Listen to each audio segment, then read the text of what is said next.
Okay, so now you should have a completely set up and tested torch kit. You should have spent quite a bit of time practicing lighting your torches, making slow, steady adjustments to increase and decrease your temperature. You should know how to set your pressures on your regulators. And now we are ready to actually get into the brazing. And that's what we're going to practice now. So the first thing that we're going to do is make sure that we have everything that we need. So first of all, I have my safety equipment, my safety glasses and gloves.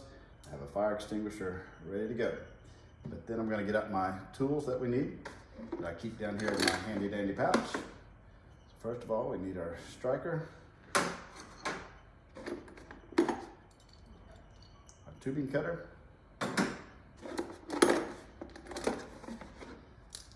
my inspection mirror, my all-important burner head with the #1 torch tip already installed. Then I have my service valve tool for opening my acetylene tank. I'm going to go ahead and put my burner onto my handle. So again, that's just going to be a finger tight, hand tight. But we do want it good and snug.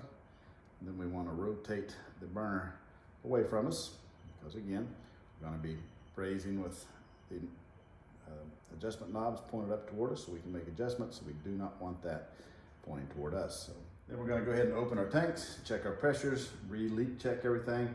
So to start off, I'm going to back out my regulators to where it only opens from the tank to the regulator.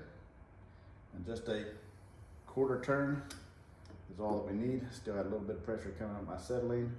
I'm going to listen and smell to make sure we don't have any leaks. We've already leak tested our tanks in the previous example, so we're okay there.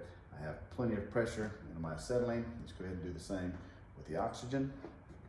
A lot of good inlet pressure, so a nice full tank still, and we're ready to get started.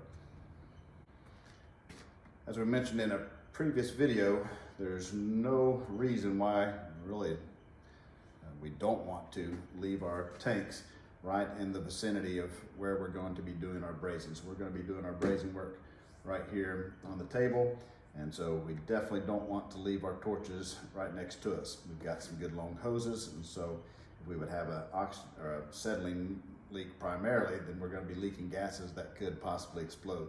And so we do not want to have the torches sitting here on the table with us. I'm going to move those about 5 or 6 feet away from me and extend the hoses over to my work area. So I now have my torch kit on the ground about 5 foot away from my work area on a good solid ground where it's not going to tip over.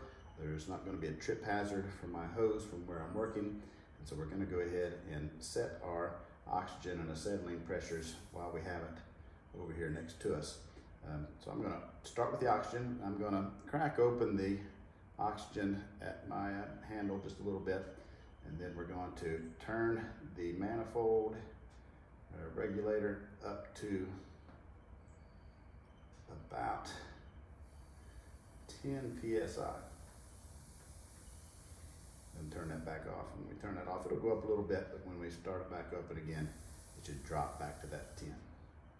Same thing with the acetylene. I'm gonna crack open my acetylene and start turning its regulator in clockwise until we get to 5 psi. And as I turn that off, it goes up a little bit, but as I open it again, it drops right back down to the 5.